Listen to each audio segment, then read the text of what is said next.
Hari ini betul ya, apresiasi sekali buat para orang tua yang hadir. Tampaknya kita itu jadi orang tua senang sekali gitu ya, tapi pasti banyak dukanya juga. Kadang orang tua itu menghadirkan niat yang baik buat anak, tapi bungkusannya berbeda, jadi tough love, jadi agak judes ke anak, jadi lebih marah, jadi lebih banyak emosi yang muncul. Padahal ketika emosi orang tua itu tidak terkontrol, justru bisa menjadi racun bagi anak kita. Hari ini kita akan belajar banyak dari Bapak Haryanto. Izinkan saya memperkenalkan CV beliau. Bapak Haryanto, sarjana psikologi magister pendidikan, dosen dan konselor dari Universitas Kristen Petra.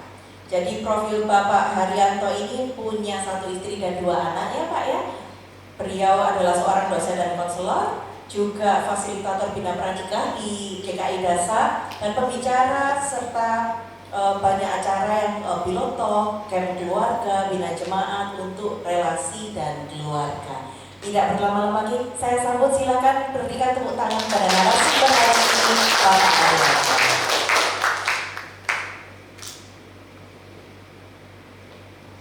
Silakan duduk Pak, kita sambil santai-santai ya, sambil semi-semi talk show nih. Pak Hari, hari-hari ini gitu ya. Hari-hari ini banyak banget nih orang tua yang lagi ingin belajar nih tentang parenting. Ternyata emosi orang tua bisa jadi racun bagi anak. Gimana menurut Pak Hari? Ya, selamat malam semua ibu bapak. Bu Jess, saya boleh tanya dulu ya? Oh silakan Pak.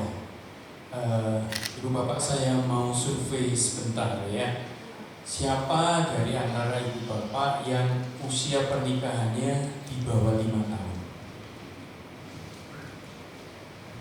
1. Oke. Siapa antara 5 sampai 10 tahun? Oke, terima kasih. Siapa yang 10 sampai 15 tahun?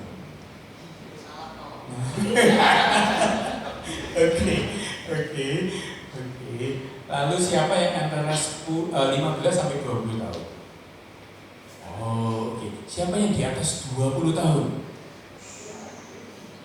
Oh, oke. Menurut ibu bapak, usia pernikahan saya tadi nggak dikenalin sama Bu Jess memang ya? Berapa tahun? Dapat beng-beng gitu. Berapa tahun ibu bapak? Lihat profil saya kurus, mungkin rambut saya banyak catnya gitu ya. Tapi coba diperkirakan, kira-kira saya boleh salah kok nanti benar dapat beng-bengnya. Mungkin benernya masih ada ya. Berapa tahun? Lulus boleh. Ini kayak kelas saya gitu ya. Siapa ibu bapak boleh tebak? 15 sampai 20 tahun. 15 tahun. Terima kasih ibu. Dengan ibu? Ina.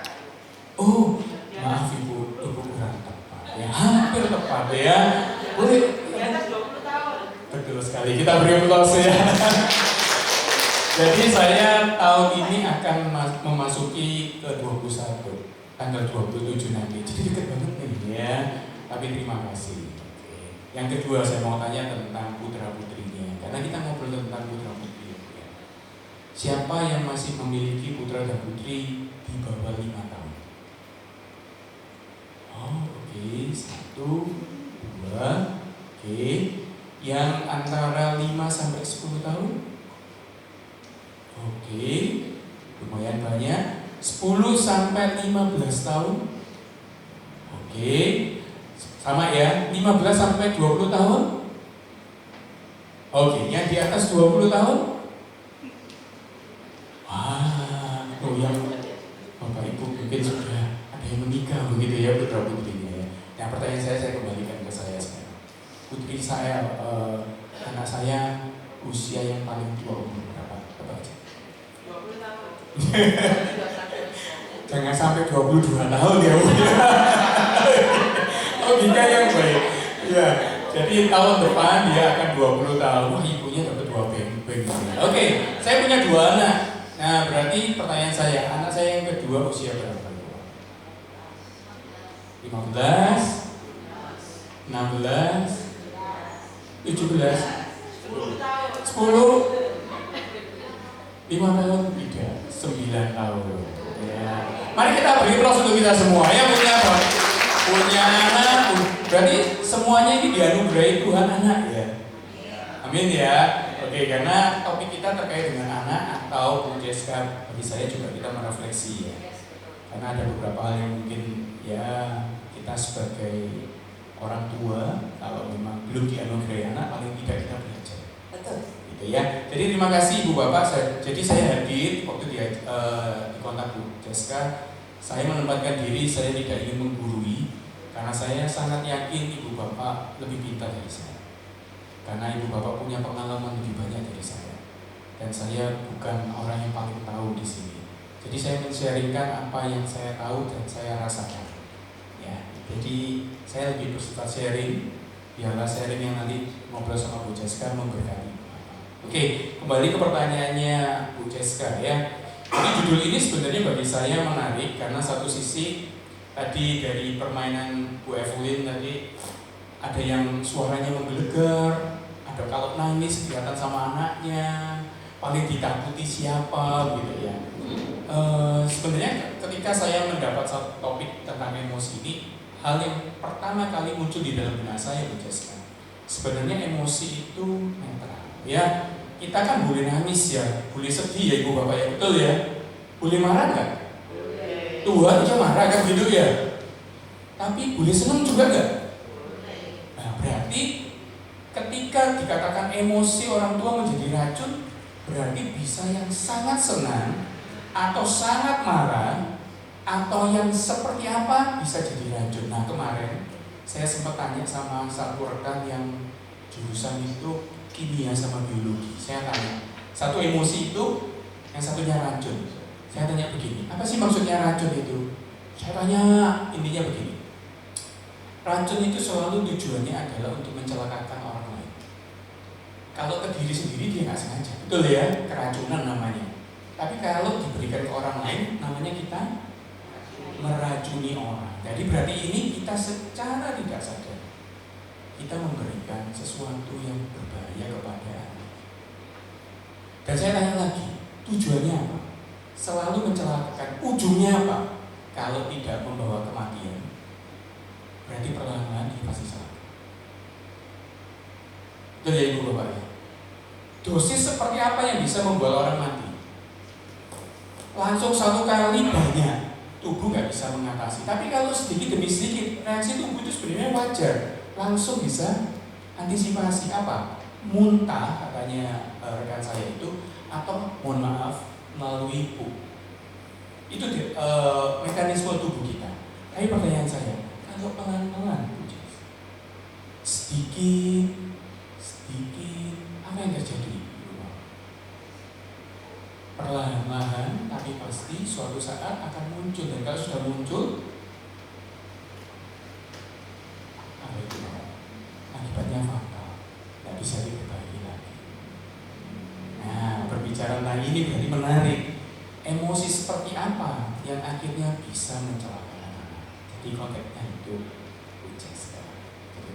Oke, Pak, kalau perjalanan sebagai seorang dosen, konselor, apalagi Anda menghadapi teman-teman yang dunianya usianya mungkin setara dengan anak-anak kami gitu ya, ada kisah-kisah yang bisa dibagikan nggak Pak? Iya, saya punya kisah. Jadi, saya harus pakai ini. Oh, diarahkan aja. Tidak nyambung. Oke. Kira-kira kalau Ibu Bapak lihat, mohon maaf saya memang kabulkan, ya. Kira-kira ini anak laki atau perempuan? Yakin ya? Betul sekali. Ini kisah seorang anak laki-laki, usianya kira-kira 10-11 tahun.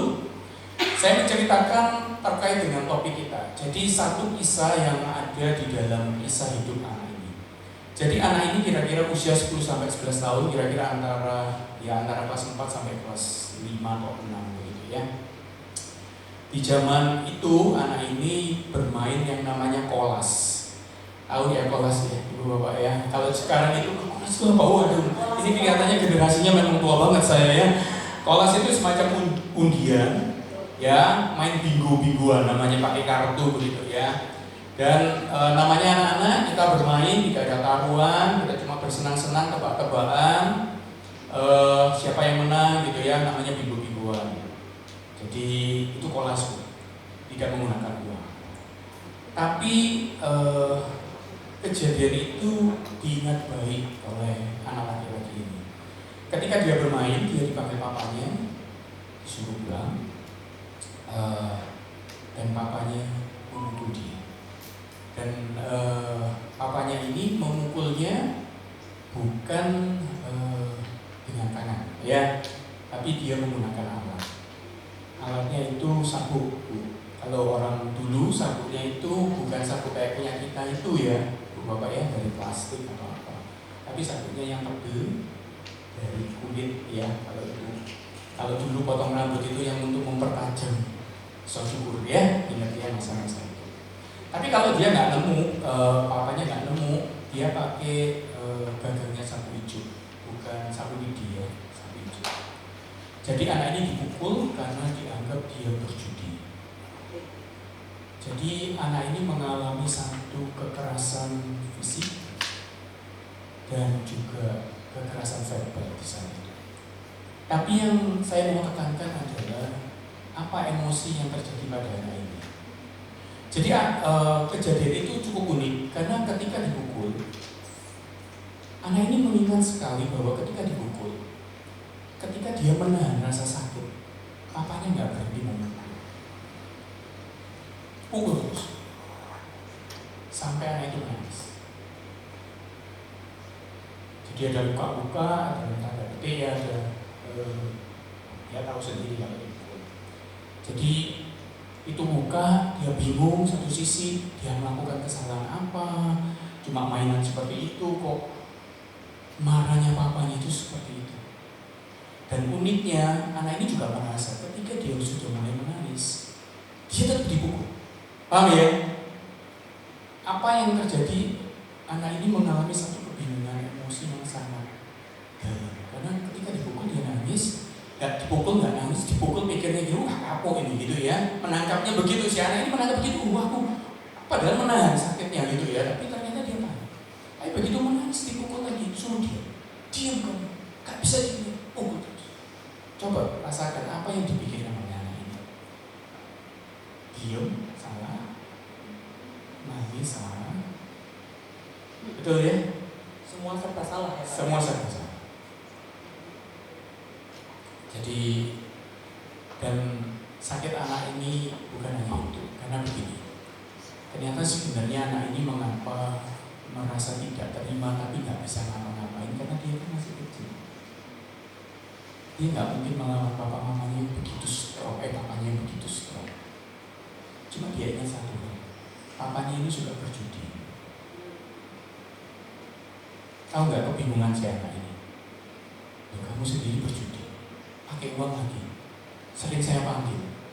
Tapi ketika saya cuma mainan, kenapa saya mengalami itu? Sakit ini seperti ini, kebingungan dan ya nyampur-nyampur gitu ya. Jadi ini satu kisah yang terjadi pada anak ini. Dan ini ibu bapak yang sebenarnya terjadi ketika di next time. Jadi sebenarnya semua perasaan itu dipendam karena gak berani itu papanya, tapi bertekad dalam dirinya. Nanti tungguin ya, nanti besar, nah ini kamu gitu. Lihatan aja, waktu aku besar, kamu makin tua, kan gitu ya. Dan kamu makin lemah. Gak mungkin kamu bisa kuat kayak aku mengalahkan. Lihat ya, dendamnya si anak ini. Jadi ada marah, ada sedih, rasa bersalah, kecewa, malu, wes macam-macam, gak berharga.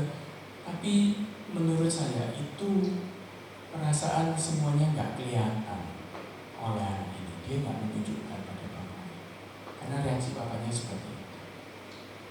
Dan ini membentuk sebuah mata rantai. Kalau lihat gunung es itu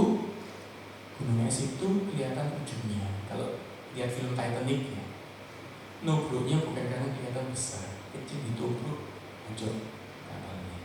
Jadi sebenarnya ketika kita emosi yang tertahan, kelihatannya itu baik-baik saja. Tapi semua perasaan yang sebenarnya lebih dalam dan sakit itu ada di dalam yang nggak kelihatan. Dan ini bisa menjadi sebuah mata rantai. Luka-luka emosi yang dialami ini akhirnya menjadi hal yang nantinya bisa berulang. Nah ini ceritanya.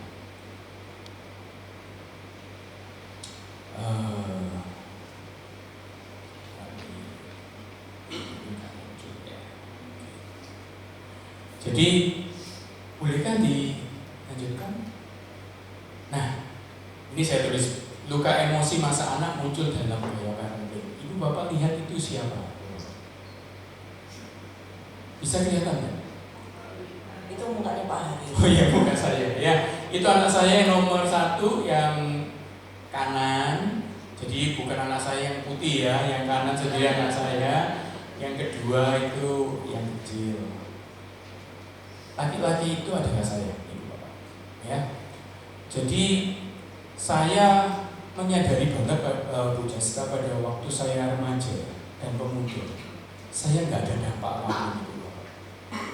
Saya anak Tuhan yang baik, hidup saya lurus, saya kenal Tuhan, saya tahu itu nggak benar, dan saya sangat baik. Secara studi saya baik, relasi sosial saya punya banyak teman, saya tidak mengalami hal-hal itu yang terlihat di masa itu ya, pada masa-masa itu. Tapi yang terjadi adalah ketika saya punya anak. Kenapa tuh Pak? Nah ini. jadi gini ibu bapak, kadang-kadang perlakuan yang dilakukan papa mama kita itu kadang-kadang dengan alasan yang kelihatannya baik. Wah kamu supaya jadi anak baik, ternyata kadang itu berdampak psikologis tidak baik pada anak-anak, sehingga anak-anak itu mengalami dalam tanda petik mengalami kena mental begitu ya, Mental, kepahitan, luka batin dan lain sebagainya. Jadi saya mau cerita masa saya punya anak. Jadi yang saya ingat, saya pasti nggak kepingin punya anak lalu saya pukul anak saya seperti itu. Saya sangat sadar, nggak benar. Saya psikologi seperti Bu Jessica. Ya, saya belajar. Tapi saya juga manusia. Jadi unik ya, saya nggak mau. Saya tahu bahwa ini nggak benar. Tapi suatu saat anak saya melakukan sebuah kesalahan. Saya tidak ambil sapu ijuk, saya tidak ambil sabuk, tapi saya gunakan tangan saya untuk memukul anak saya. Dan yang saya ingat, saya tidak memukul berulang kali, tapi saya pukul. Tapi intinya begini, ibu bapak. Yang saya sadari adalah emosi saya tidak berhenti, Bu Jessica. Emosi saya itu, anak itu nangis, saya itu tidak berhenti, kepingin mukul dia terus. Aneh ya? Saya tahu itu nggak benar, tapi tidak terkontrol. Ya jadi tidak terkontrol. Jadi saya bersyukur saya punya istri Stephanie. Dia yang tarik saya, dia yang ngomong, stop. Dia pikirin saya, biar aku aja. Itu anak saya yang pertama waktu dia kecil. Itu luka saya yang saya rasa saya baru sembuhkan. Dan saya baru kelihatan, merasa ternyata ini kerentanan saya yang dijelaskan. Dan saya pikir itulah racun emosi yang kelihatannya nggak pernah tampak. Mungkin orang tua punya tujuan baik, mendidik dengan keras, dengan suara yang keras, dengan pukulan, pikirnya anaknya jadi baik. Tapi dampaknya panjang. Dan saya rasakan emosi saya yang kena. Jadi nggak stabil ya Pak? Jadi nggak stabil. Pada saat-saat terpicu ya? Terpicu. Dan aneh kan terpicunya itu kecil. Nggak harus yang gede melakukan kesalahan, tapi sepele itu saja. Betul. Tapi emosi saya seperti papa saya saat marah. Dan itu saya sadari. Dan itu saya butuh waktu untuk berproses bersama saya. Oke, Pak, itu kan yang kelihatan kalau kita bilang tentang toxic parenting, mungkin yang muncul toxic parenting itu kekerasan verbal, kekerasan fisik, ternyata ada juga yang terlalu over control, terlalu protektif, ada yang terlalu ekspektasinya tinggi ke anak, macam-macam nih Pak. Ada yang metodenya suka pakai mengancam. Jadi tanpa sadar itu sengaja membuat anak itu punya guilty feeling kalau kita tidak diturutin gitu ya. Aneka macam toxic parenting macam kayak begini Pak. Apa pengaruhnya terhadap anak-anak kita gaya parenting seperti itu? Iya. Jadi begini Bu Jess, saya kan belum cerita yang pendek ya. Sebenarnya waktu anak saya yang besar, gaya saya itu berubah. Gaya saya itu apa ya istilah sekarang itu guilty trip. Ya. Kayaknya begini. Jelasin dulu Pak, guilty trip itu apa Pak? Jadi nanti Bu Jess kabar ya. Jadi kita mempermainkan sebenarnya memanipulasi perasaan anak dengan rasa bersalah yang sebenarnya itu kita yang lakukan. Jadi modelnya begini, kamu kelihatannya seneng ya buat papa susah, kamu seneng ya, kamu lihat papa sampai marah gini, kamu tahu ya, kamu kenapa gitu. Jadi seolah-olah hal yang sebenarnya kita lakukan tapi kita itu taruh di anaknya sehingga anak itu merasa nggak bisa ngomong lagi. Itu salah satunya. Blaming tanpa sadar ya. Iya. Jadi itu yang saya sadari untuk anak saya yang pertama, sehingga anak saya reaksinya adalah nangis tapi nggak bisa ngomong. Karena ya bener omongannya papaku, gitu ya. Kamu sengaja ya memang yang lakuin ini ya, bikin papa marah ya. Kamu sengaja ya memang ya telat-telat gini. Kamu seneng dimarahin papa ya. Oh gitu saudara. Ya ini gaya saya loh. Wah ini berbahaya tapi itu yang saya lakukan. Nah, terkait dengan parenting, saya menggambarkan dengan pendulum, dan saya memang tidak tulis. Tapi sebenarnya maksud saya adalah begini. Kalau kita lihat pendulum itu ada geseran dari kiri ke kanan, gitu ya. Pendulum selalu kiri dan kanan. Anggap saja yang paling kiri itu yang paling tumbul dan tenang, gitu ya. Dan yang paling kanan itu takut dan cemas. Saya mencoba menempatkan. Memang saya tidak sengaja tidak menulis. Karena memang dampak ini tidak selalu deterministik. Bahwa kalau A hasilnya A, B hasilnya B. Papa mamanya jahat, nanti anaknya juga jahat kepada anaknya. Belum tentu. Anaknya sing dikontrol, nggak boleh ngapain, harus nurut papai. Kamu harus ngomong apapun ke papai sampai nggak bisa ngambil keputusan anaknya. Ujung-ujungnya anaknya nanti punya anak yang dibolehin semua. Nah, jadi paham maksud saya ya? Tidak selalu menghasilkan itu nasib gitu ya. Kalau sudah diginiin nanti hasilnya begini. Nah, cuma biasanya bagi saya ketika saya mulai baca-baca, saya berseri sama istri, ternyata kalau yang kiri itu ada orang tua tertentu yang neglect, mengabaikan ya berarti. Mengabaikan anak. Apa artinya? Orang tua yang neglect itu bukan hanya secara fisik, tapi juga secara emosi. Fisik, anaknya diminta berjuang sendiri. Ada orang tua yang seperti itu, cari makan dewek, kamu bingung ya makan sendiri, dia sibuk dengan urusannya sendiri. Ada orang kayak gini. Tapi juga neglect yang berikutnya adalah seperti kalau semua ada gambar gitu ya, anaknya itu tidak direken, kalau orang Jawa bilang gitu, babano gitu, terserah. Jadi anak ini ya bingung mau marah, mau apa.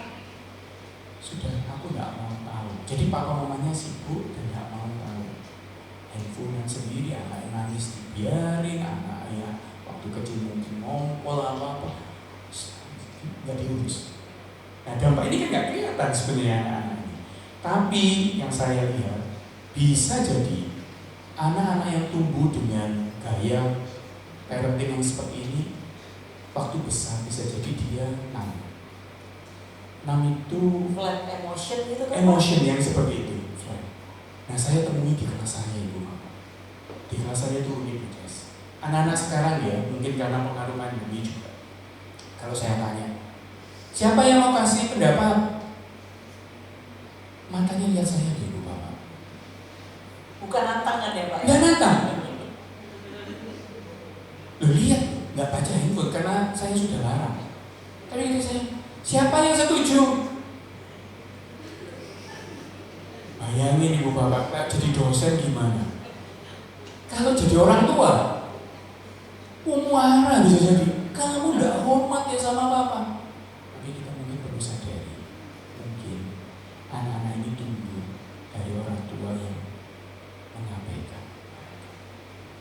Tapi saya tidak selalu ngomong itu deterministik. Apakah orang yang selalu dineglect nanti muncul sifat yang seperti itu? Belum tentu juga. Banyak faktor, lingkungan, bertumbuh di gereja, komunitas yang mendukung, ketemu Bu Ceska, dia merasa aku perlu, bertumbuh dia. Tapi kalau tidak, anak-anak ini sangat kasihan. Nah yang kedua, itu adalah yang berikutnya meledak-ledak atau tantrum. Nah tantrum anak kecil gampang. Kalau ibu bapak lihat di mall, kalau anaknya sampai nangis, gulung-gulung minta sesuatu, itu masih kecil. Tapi kalau yang besar, tantrumnya menakutkan ibu bapak ya. Orang tua yang permisif adalah orang tua yang saya tidak tahu di masa lalunya seperti apa. Bisa jadi karena terlalu dikontrol, atau memang dia punya gaya papa mamanya membiarkan jadi kayak ya kayak gini aku kok. Jadi anaknya dibiarkan dalam tanda petik itu seperti dimanjakan. Semua keinginannya dipenuhi, kesalahannya apapun dibiarkan. Karena dalam tanda petik aku sayang, aku dulu be papaku semua dilarang, nggak boleh ini, nggak boleh itu. Sekarang anak itu biarin semua. Apa efeknya? Ketika dia besar dan ketika dia ketemu sama orang, apa semuanya harus semua dituruti? Apakah semua orang itu setuju? Kalau dia nggak disetujui orang, wah, dia bisa marah-marah, tantrum. Bahkan untuk orang dewasa juga ya Pak ya? Betul sekali. Jadi ibu bapak kalau kita menyadari kemarahan yang mungkin tiba-tiba yang seperti saya tadi, saya mungkin adalah orang-orang yang bukan, justru sebaliknya bukan permisi. Mungkin saya juga ada neglectnya. Ketika saya sedih, saya nggak diakui sama perasaan sedih saya oleh papa saya. Nangis, ya dianggap diacukan. Munculnya saya bisa meledak kemarahan saya. Tantrum, pokoknya aku harus dipenuhi. Ngambek, wah susah ini ya. Tapi itu muncul karena mungkin karena kita. Ya. Dan berikutnya adalah, ya saya ngobrol yang kanan itu bukan berarti yang paling baik. Tapi menurut saya ini yang paling tepat. Ketika kita punya gaya yang namanya autoritatif. Autoritatif itu kayak demokratif. Demokratif itu artinya kita antara disiplin dan kebebasan itu seimbang. Jadi anak itu akhirnya tumbuh menjadi orang yang tahu konsekuensi dan dia menjalankan hidupnya dengan penuh tanggung jawab. Nah orang-orang yang seperti ini, anak-anak yang tumbuh dengan orang tua yang tahu cara mendisiplin, kapan dia perlu didisiplin, kapan dia diberi kebebasan. Anak ini tumbuh menjadi pribadi yang lebih sehat. Makanya saya tulis mungkin secara emosi dia jauh lebih stabil, dia lebih bertanggung jawab terhadap hidupnya. Jadi ibu bapak ada mungkin di anak kita nggak perlu kita ngomongin, dia kerjain PR sendiri. Oh ini anak manis ini, aduh cicinya Pak Hari harus diomongin 1000 kali baru jalan. Itu pun diomongin 1000 kali. Kalau enggak, mancap kayak gitu. Nah ya, jadi itu ya. Dan yang terakhir itu adalah modelnya namanya tiger parenting gitu ya. Ini adalah orang-orang yang otoriter, semuanya kepingin diatur, anaknya nggak punya hak apa-apa harus ngomong. Kamu mau apa? Ngomong ya Pak. Aku mau ini, nggak boleh. Aku mau pacaran, nggak boleh. Tunggu ya, Papa dulu 20 tahun baru pacaran. Nah, ya bayangin ya, anaknya mau punya keinginan, tapi kayak seperti orang itu diperhadapkan pada hakim dihakimi. Kenapa kamu begini? Kamu nggak bisa kan? Kamu kayak papa nih. Coba lihat, papa dulu nih SD juara 1 terus. Kamu semuanya diatur, gayanya otoriter, nggak boleh keluar dari apa yang dia sudah gariskan. Anaknya tumbuh menjadi orang yang banyak kecemasan, takut-takut. Kalau ngambil keputusan nggak berani, sedikit tanya Bu Ceska, Mami, aku kalau mau ngambil les renang boleh nggak, Mi? Banyak, bukan itu aja, semua termasuk Mami, aku pacaran sama ini boleh? Mami, aku kalau mau beli itu boleh nggak? Kamu punya punya tabungan punya, tapi dia nggak pernah merasa bahwa dirinya itu secure untuk ambil keputusan karena pengalaman itu. Termasuk orang yang dependensi sama orang lain, suka bergantung, efeknya jadi begitu ya Pak betul, ya? Betul, Bu Jessica. Oke. Tapi ini menarik nih Pak, kita gaya parenting kita itu pasti akan berbeda antara ayah dan ibu gitu ya. Tapi juga supaya kita tidak terjun bebas dalam toxic parenting, biasanya kan gini Pak, ibu itu menjadi marah karena kelakuan ayah boten-boten, jadi bikin ibu tuh jengkel gitu ya. Atau ayah menjadi lebih jengkel lagi kalau perilaku ibu itu mungkin abai dan yang lain-lain. Mungkin Pak Ali bisa jelaskan sama kami, sebetulnya peran ayah dan peran ibu itu harus bagaimana sih supaya ada kesepakatan? Harus bagaimana Pak? Ya, jadi sebenarnya dampak ketika kita melihat seperti saya, apakah itu semua kesalahan papa saya? Menurut saya juga tidak. Karena ternyata mama saya pada waktu itu, ya, mama saya waktu itu bekerja, cari uang. Karena papa saya cuma sopir, uangnya nggak cukup. Jadi kami hidup dalam serba kekurangan di masa itu. Dengan papa yang suka berjudi, bayangin ya, jadi plus. Dan menurut saya dua-duanya mengambil peran. Jadi kalau kita mau membuat anak-anak kita baik, sebenarnya nggak boleh ngomong begini. Kamu sih konseling, kan kamu sih tadi ngomongnya suka marah, gitu ya, dituntut di dunia lucu sekali ya, yang suka apa gitu ya. Tapi sebenarnya ini dua-duanya. Nah, kalau ayah, sebenarnya ayah itu fungsinya karena figur ayah itu punya pengaruh budaya timur yang menurut saya nggak benar. Figur ayah itu kan gini, cari nafkah, ya toh. Yang kedua, harus tegar. Terus yang ketiga, pria tidak bercerita, betul ya? Alias papa nggak terlalu banyak bicara supaya kelihatan, papa harus dihormati, kalau nggak banyak ngomong lah kayak mama yang cerewet gitu ya. Jadi papa itu minim bicara, ngirit banget bicaranya supaya kesan aku harus dihormati sebagai kepala keluarga, sebagai papa pemimpin. Tapi sebenarnya papa jauh lebih dari itu, Jessica dan ibu bapak. Papa itu fungsinya mendidik, mendisiplin. Jadi kalau disiplin sebenarnya paling baik itu papa, bukan mamanya. Kenapa? Dia figur pemimpin. Jadi jangan apa-apa diserahkan mamanya, ya. Lalu dia fungsinya melindungi dan mengayomi. Bayangkan orang yang harusnya melindungi dan mengayomi justru menyakiti. Sangat rusak jadinya konsep tentang papanya. Sehingga ketika saya jadi papa, saya awal-awal menikah itu sampai bingung harus jadi suami seperti apa loh.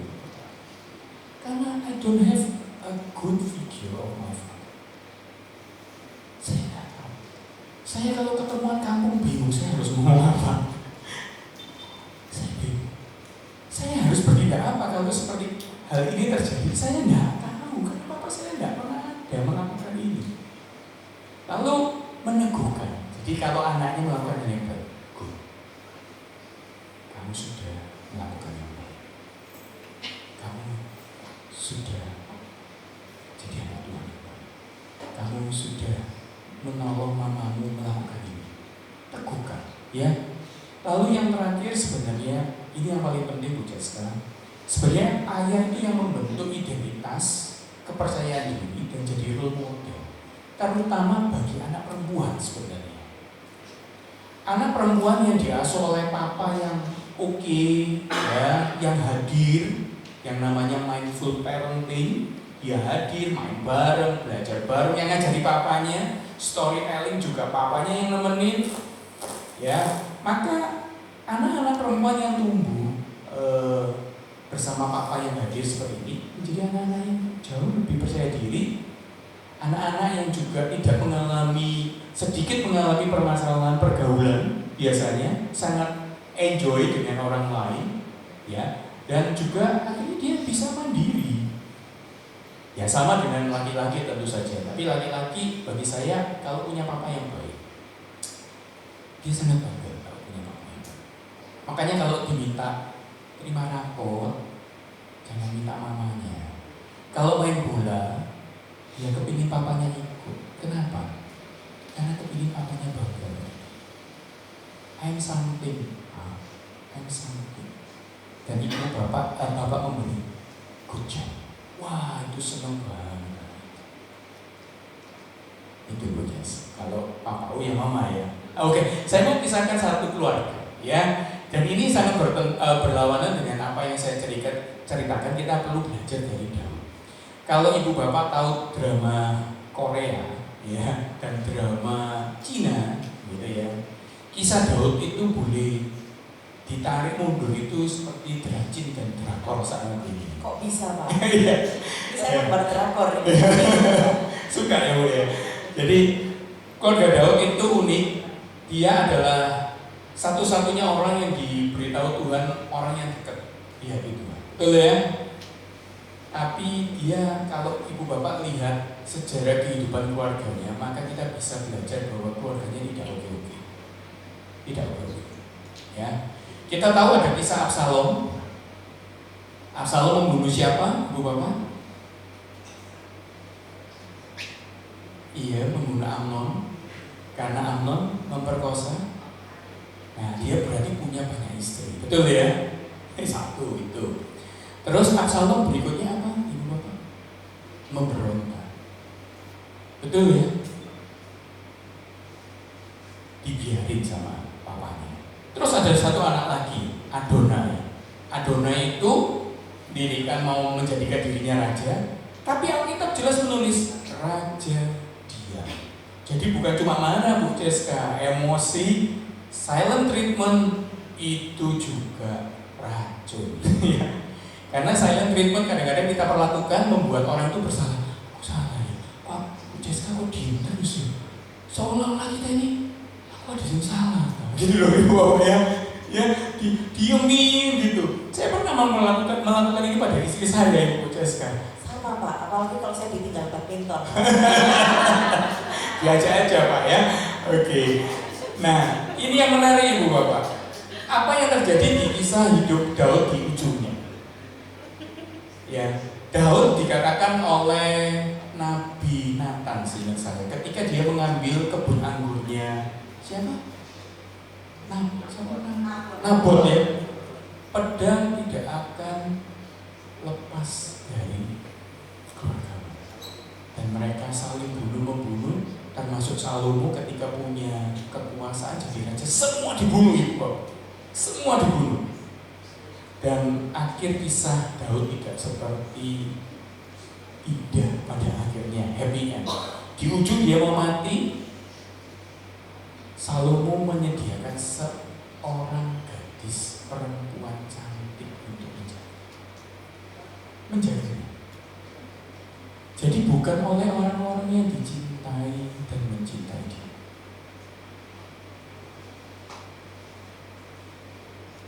Ironis ya, seorang raja yang besar, seorang raja yang bahkan dikatakan berkenan di hadapan Tuhan, tapi dia bukan seorang ayah yang baik.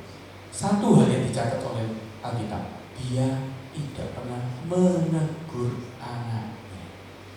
Jadi seperti emosi, menegur itu ternyata juga oke Bu Ceska. Tidak harus yang marah-marah, tapi menegur, karena memang fungsi papa itu mengarahkan. Kamu tidak benar. Jangan dibiarkan anaknya kalau nggak benar. Itu tenang aja. Saya. Nah kalau mamanya, mamanya ini ya. Oke, yuk. Nah, kalau mamanya, saya berharap ibu bapak, mamanya itu harus mendukung otoritas ayah, karena papa pemimpin. Ketika papanya mengambil keputusan, sekonyol-konyolnya keputusan itu, tolong hargai, ya, karena figur papa nanti bisa rusak karena mamanya nggak nurut ya di depan anak-anak. Sekonyol apapun itu. Jadi kalau perlu ya ngobrol berdua sendiri gitu ya. Jadi supaya anaknya nggak lihat ya. Kita berhenti di balik pintu kamar tidur kita. Ya. Lalu ibu itu sebenarnya membangun kehangatan dan keintiman, maka disebut dalam psikologi namanya attachment pertama atau kelekatan pertama itu oleh mama. Kenapa? Kalau anak itu mengalami masa attachment yang baik, dia di feeding dengan baik, dan ini dialami anak itu mulai kandungan loh Ibu Bapak. Jadi anak itu akan mengalami racun yang tadi itu.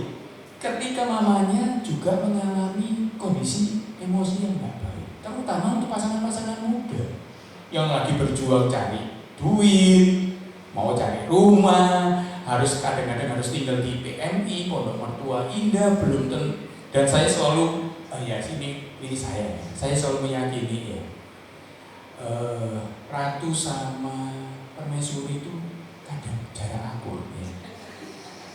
Tapi kalau raja sama itu agak baik. Jadi kalau menantu pria sama mertua perempuan itu hampir saya sih merasa ya, nggak terlalu banyak konflik. Tapi kalau permaisuri sama ratu itu konflik karena dia punya kerajaan dewek-dewek. Ini rumahku, ngapain nggak tepat loh ya? Ngapain kamu taruh sini ya? Jadi dia tetap merasa anaknya. Padahal dia nggak tahu bahwa ini sudah istrinya atau istrinya. Oh, anaknya gitu ya. Tapi dia mengatur. Jadi ibu bapak, seorang ibu yang memunculkan kelekatan yang baik, anak itu akan tumbuh dengan rasa aman. Dia akan stabil secara emosi karena mamanya cukup memberikan kehangatan ya. Dia tempat untuk berteduh gitu misalnya. Kalau ada apa-apa, ma, aku gini ma. Dan benar anak saya yang perempuan itu jarang ke saya. Datangnya ke mamanya. Tadi benar ya, siapa le anaknya ada masalah, datang ke siapa? Gitu ya ke mamanya. Betul, memang Jessica cocok jadi psikolog ini ya. Memang ke mama ya. Tapi apakah papa bisa? Ya tentu saja harus menjalankan fungsi. Itu Bu Jessica. Jadi kalau mamanya seperti itu. Nah, tapi kalau saya boleh menambahkan, jadi apakah perlu kolaborasi? Ya, karena begini, di dalam keluarga tidak boleh ada dua nakoda, harus ada satu nakoda. Artinya begini, kalau seumpama dan kita perlu gini, ibu bapak, perlu kesepakatan siapa yang di saat itu memang perlu berganti peran. Jadi jangan sok-sokan papanya tidak mau melakukan tugas perempuan atau sebaliknya, mamanya tidak mau tugas laki-laki. Itu kan tugasmu. Anaknya nangis. Pertanyaan saya, ayo mama-mama saya tanya. Kalau anaknya nangis di tengah malam, butuh minum, sudah bisa minum air susu yang baik, siapa yang bangun? Sama Pak. Mama ya. Otomatis ya. Mama ya. Tapi pernah nggak papanya turun tangan? Pernah disenggol mamanya. Oh iya, oke. Pernah mengurus pup anaknya, papanya? Hampir nggak pernah ya. Karena hal yang kotor-kotor itu mungkin urusannya mamanya. Gitu. Aku nyari kerja, aku capek. Nah, mama itu lebih capek loh ibu bapak. Disuruh milih, istri saya ngomong lebih baik kerja. It's a noble job. Ya. Jadi ibu rumah tangga itu is a noble job. Satu tugas mulia sebenarnya, berat banget sebenarnya jadi mama itu. Ya, jadi mari kita hargai istri kita ambil peran. Kalau suami dia capek, ya kita yang ambil. Mencuci, saya mencuci ibu bapak. Menyetrika, saya ambil setrika. Paham ya ibu bapak ya? Perannya gantian sehingga anak itu tidak merasa ada pit dan sinterklas. Pit itu disebut pit hitam, itu orang yang dalam tanda petik yang jahat. Sinterklas itu orang baik. Jadi jangan sampai ngomong begini, karena papaku adalah sinterklas, maka dia tidak ada apa-apa datang ke papanya. Lalu lalu yang berantem siapa? Papa mamanya. Padahal yang punya masalah anaknya.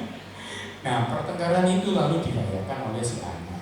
Jadi marilah ibu bapak berperanlah, perannya gantian, disepakati seperti apa. Lalu saya tambahkan komunikasi hati ke hati. Ibu bapak bukan hanya antara suami dan istri, tapi saya rasa anak. Jadi kalau anak itu gini, kalau kecil memang papa mama itu harus bersikap seperti guru, yaitu memberi instruksi, karena memang anak itu tidak tahu harus A, harus B, karena dia adalah guru utamanya papa mamanya, dan dia percaya kalau papanya ngomong A itu pasti baik. Anak saya itu bertumbuh seperti itu, papa mamanya ngomong dia nurut, oh ya benar ngomongnya Pak. Tapi kalau sudah mulai besar, ibu bapak jangan terus-menerus diinstruksikan. Dia akan merasa ini gede Pak, ini besar, nah itu menimbulkan luka buat dia. mulai bergerak dari instruksi ke direksi, diarahin aja. Ya kita nggak harus jadi helikopter parents, mana-mana urusan PR dikerjain, nanti berantem. Ya ada kisah ya, mohon maaf saya tidak sebutkan. Ada kisah papanya yang marah-marah sampai macam-macam sampai urusannya panjang di sebuah sekolah itu. Aduh, itu menurut saya kurang tepat. Karena dia seharusnya jadi lighthouse, memberikan direksi dan jadi membangun koneksi. Jadi pada waktu kita semakin besar, anak-anak kita makin besar, anak-anak itu udah tahu kok sebenarnya mau apa. Dia cuma perlu diskusi dengan mamanya, diskusi sama papanya. Dan kita perlu terima ya ibu bapak. Kalau dia lagi bingung macam ini, papa dulu nggak kayak gitu. Mandek sebenarnya nggak mungkin ngomong. Kamu gitu aja kok cengeng. Jadi tidak boleh adu banding ya. Iya. Zamannya papa dulu. Iya. Jangan membandingkan diri dengan kita beda banget ibu bapak. Zaman sekarang saya sendiri melihat anak saya kok geleng-geleng. Dia itu tanya, Pak, better ya apa gini? Saya jawab, menurut pemikirannya papa. Kamu apa yang dijawab? Itu gak bisa gitu-gitu pokoknya mulai saya dilawan. Tak sudah. Tak marahi. Kamu tuh tanya dijawab, jawabannya itu meledak itu loh ibu bapak. Apa gak jengkel? Tapi istri saya ngomong, biarin aja. Dia itu cuma mau mengeluarkan hawanya, ya sudah. Nah, itu bagi saya, bagi cowok itu nggak bisa diterima di otak kamu tanya, tak jawab. Nah, tapi kalau saya akhirnya melakukan apa yang saya lakukan, ternyata itu membuat luka pada dia. Dia cerita ke mamanya, itu luka. Ya, paham ya ibu bapak ya. Kadang kebaikan, parenting yang kita lakukan itu selalu tujuannya baik. Orang tua tidak pernah mencelakakan anaknya, selalu pikirannya begitu. Tapi dampak psikologis dan kesehatan mental anak ini jadi tidak baik karena tidak sadar. Deliverynya salah atau ya yang enggak. Ini loh enggak diutarakan tapi kelihatan. Oh kamu sebenarnya melakukan itu dan papa mamanya enggak sadar. Jadi mari kita membuat mereka bertumbuh menjadi pribadi yang sehat. Jadi pribadi yang sehat itu tidak pakai topeng, dia jadi dirinya sendiri, bebas ngomong apapun ke papa mamanya tanpa takut dihakimi dan perasaannya divalidasi. Nanti ada satu slide ada di bagian akhir. Saya kisahkan tentang kisah Yakub dan Esau. Pendek aja ya ibu bocah sekalian. Jadi Yakub dan Esau itu anak dari Ishak dan Ribka. Wah ini guru-guru sekolah minggu gitu, pintar ya. Tahu nggak apa yang terjadi pada Yakub dan Esau? Siapa anak mama? Yakub ya, anak papa. Nah ini papa mamanya nggak kompak ini ya. Ya jadi menimbulkan apa luka pada anak. Dan lihatlah apa yang terjadi. Suka bohongi terus itu si Yakub. Sampai dia mau punya istri pun membohongi calon mertuanya ya. Luar biasa, ini dampaknya macam-macam. Nah ini yang bagi saya sebenarnya racun. Karena dia belajar. Kamu pakai obat itu ya, biar kamu dianggap loh gitu loh ibu bapak. Mamanya maksudnya baik gak? Baik karena dia tahu ini berangasan Esau ini. Tapi gak pernah ngomong mungkin sama Ishaknya. Ishaknya dikelabui makanya ragu. Tapi dia nggak tahu di masa depan Yakub ini melakukan banyak kebohongan dan ini terus loh. Kalau ibu bapak ingat anak-anaknya Yakub itu membohongi dia.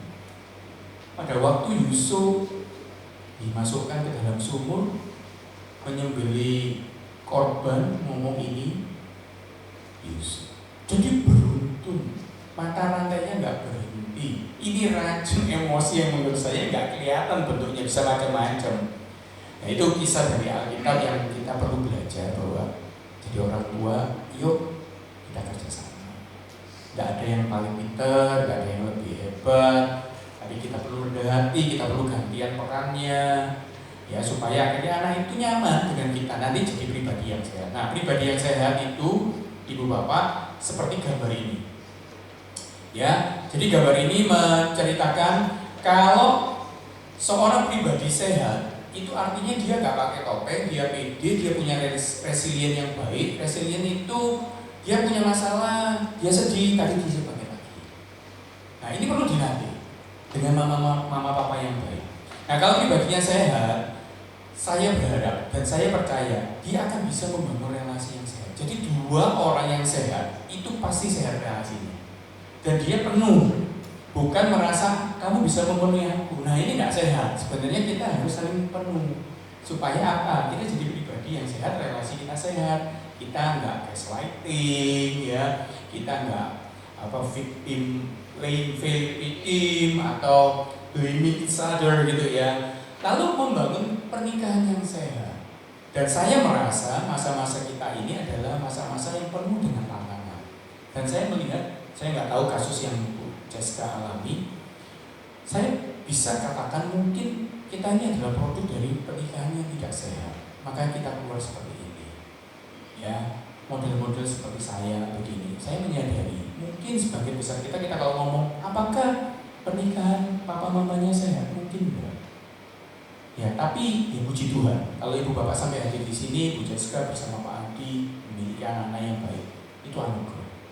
Nah, kalau kita pribadi sehat, relasi sehat, pernikahan sehat, harapannya adalah keluarga yang sehat. Keluarga yang sehat akan melahirkan pribadi yang sehat. Mari kita buat daur ini menjadi terjadi, begitu ya. Mari kita menjadi pribadi yang sehat, karena ujungnya nanti anak-anak kita membentuk keluarganya sendiri dan keluarganya jadi sehat. Itu betul ya Pak ya. Jadi memang untuk jadi pribadi yang sehat, ciri khasnya adalah dia tidak mencari kebahagiaan dari luar, tidak menggantungkan kebahagiaannya sama pasangannya dan lain-lain, tapi lebih bergantung pada diri sendiri dan pada Tuhannya gitu ya. Tapi tipsnya harus bagaimana nih Pak? Berarti ya, betul, ini PPT saya bukan muncul. Dari Ibu Bapak sama orang tua sekarang, mungkin sekarang yang anak-anaknya sudah usianya sudah lebih dewasa, mungkin ini hanya bahan pembelajaran atau nanti bisa sharing bersama gitu ya. Belum bisa keluar kakak ini? Oke, dikeluarkan aja dari saya ya. Jadi mohon maaf ini punya saya. Jadi yang pertama, izinkan anak mengekspresikan emosinya dan kita perlu memvalidasi. Apa artinya memvalidasi? Kalau anak itu nangis, anak itu sedih, jangan ngomong gini. Ngomong kamu nangis, jangan nangis. Laki-laki kok jangan. Mama dulu udah kayak kamu, cengeng gini. Aduh, sering kali ya. Saya nggak tahu saya. Jangan lebay gitu ya. Gak usah lebay kamu. Papa mama dulu kayak gini kayak kamu. Kira-kira apa yang terjadi? Kita taruh di anak. Dia kalau boleh protes akan ngomong gini, nah kan aku bukan mama. Tapi kan nggak berani, karena aku bukan mama. Kita perlu memvalidasi. Jadi misalkan anak itu senang, kita ngomong, wah kamu seneng ya, kamu cerita deh senengnya apa? Gak curigai, apa kamu seneng? Hah? Kamu ada sesuatu ya? Dulu anaknya seneng salah, sedih salah. Gimana perasaannya, dia bingung gitu ya. Mainannya rusak, jangan ngomong perbaiki, nggak apa-apa, gitu toh ayo nangis, ngomongi tanyai, kenapa? Aduh kamu sedih ya, mainannya rusak. Ya, jadi kita memvalidasi dan mengakui perasaan anak itu. Ya, kalau cerita didengerin aja, nggak perlu kita langsung menghakimi bahwa kamu kok cari pacar sih, ngapain kamu sih? Kamu sih ya, kamu sih SMA, aku mikir pacaran. Nah dengerin dulu ibu bapak. Ya kita mengakui perasaan ini. Lalu yang kedua, anak-anak itu belajar dari orang tua mengatasi emosi yang terjadi. Jadi ibu bapak, kisah saya itu mungkin tidak se-ekstrim yang saya ceritakan karena saya tidak menggunakan alat pukul itu. Tapi anak-anak itu juga belajar dari gaya kita sebenarnya. Kalau ibu bapak marah, apa yang ibu bapak lakukan? Entah marah kepada anak atau marah kepada pasangan, apa yang anak-anak lihat? Kalau dia lihat papa mamanya kalau lagi marahan seperti tadi, meledak-ledak, dia akan coping. Dan anak itu seperti spons Bu Jessica. Dia akan serap banyak dan dia cuma ngomong gini, oh caranya lek marah, banting pintu, lempar piring, pukul pakai tangan. Dan dia lihat hari demi hari. Berarti di dalam benaknya that is the only way untuk meluapkan kemarahan. Kalau cemas, apa yang dilakukan? Jambat-jambat rambut, diem di kamar mengunci diri, bingung anaknya butuh makan tapi mamanya mengurung diri nangis. Emosinya mamanya enggak terkontrol, ya, enggak dikendali, lupa ada anaknya yang sedang melihat. Kalau lagi takut, lagi sedih, tadi katanya nangis ya. Siapa yang paling suka nangis? Siapa ya? Biasanya mama-mama ya. Mamanya kalau nangis lebih. Nah, apa yang ibu bapak tunjukkan, anak itu sebagai besar ya, itu meniru apa yang dia lihat. Dan yang terakhir, orang tua juga punya satu hal, yaitu melalui keteladanan kita ketika kita memperlakukan orang lain. Lagi antri, nggak kusel, lagi disalib orang, gak marah-marah, ya, anaknya nangis gak marah-marah, itu dia akan belajar. Oh, gitu orang itu, papa mamaku kalau ada orang yang seperti ini tuh seperti ini, dia akan belajar. Tapi kalau tidak, anak itu belajar. Oh, papa mamaku udah sama tukang parkir, harus dikasih nggak ada dimarahin, ya, dipisui. Kalau orang Jawa itu apa? Dimaki-maki. Anak-anak belajar. Oh itu ya. Ya itu Jessica, dan saya rasa ada satu film rasanya yang sama seperti yang kita obrolkan ya, ya. ya.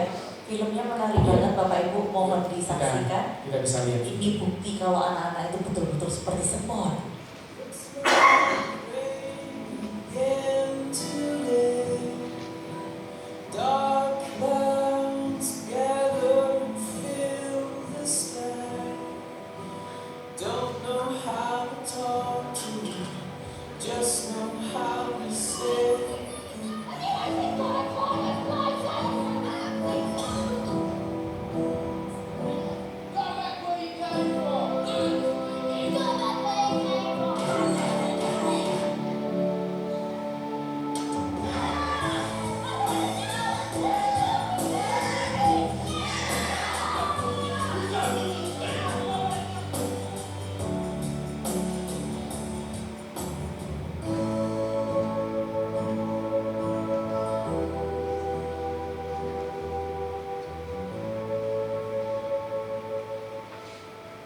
Ya, Ibu Bapak, film ini memang menggambarkan dengan anak kecil. Bagi saya, berapapun usia Ibu Bapak, mari kita memberi keteladanan dari diri kita. Di sana ada hal perilaku yang tampak, tapi banyak hal anak itu menyerap untuk hal yang bahkan kita tidak perlu katakan. Dan itu bagi saya juga salah satu racun ujas dari apa yang kita tidak perlu omongkan, tapi itu masuk di dalam diri anak. Dan saya harap kita belajar ya ujas sekalian. Jadi akhir kata saya mau tunjukkan satu hal ya. Akhir kata Ibu Bapak, saya tahu kita semua tidak ada yang perfect. Saya sendiri sadar saya bukan orang yang sempurna seperti tadi omongan saya yang pertama.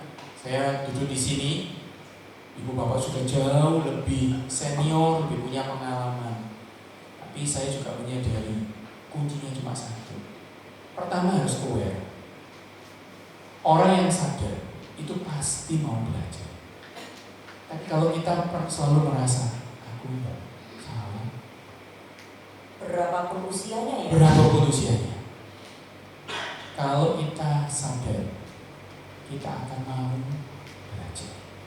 Dan belajar macam-macam. Kalau istilah sekarang healing itu pergi ke kafe. Sebenarnya healing itu, saya dengar satu podcast yang baik, orang selalu berkata healing itu pergi ke sawah, cari lihat pemandangan, kafe bareng sama teman-teman.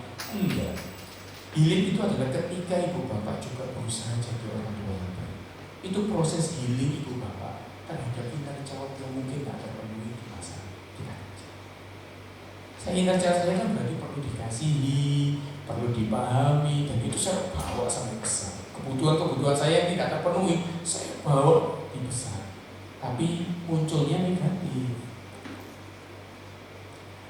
Kenapa Ibu Bapak perlu kita perlu sadar, kita perlu belajar? Karena kita mau antar anak kita. Kita tidak ingin anak kita selalu codependence, tapi harus jadi orang yang independence. Supaya anak itu bisa mandiri, punya keluarga yang baik, menjadi orang yang mampu menyesuaikan diri, tidak selalu apa yang dia inginkan, ekspektasinya itu sama dengan yang terjadi di luar. Buat anak-anak itu tahu bahwa kayak gini aku harus apa. Aku mengalami kekecewaan, itu menjadi satu bagian dalam hidupku, tidak akhir dari hidupku. Lalu yang terakhir, happy. Ya, anak-anak yang happy adalah pribadi yang sehat. Dia tak mampu mandiri, menyesuaikan diri, dan happy. Jadi anak-anak yang seperti ini akan tumbuh menjadi pribadi yang sehat. Itu Bu Jessica, terima kasih. Oke, kita beri aplaus dulu pada Pak Hari. Terima kasih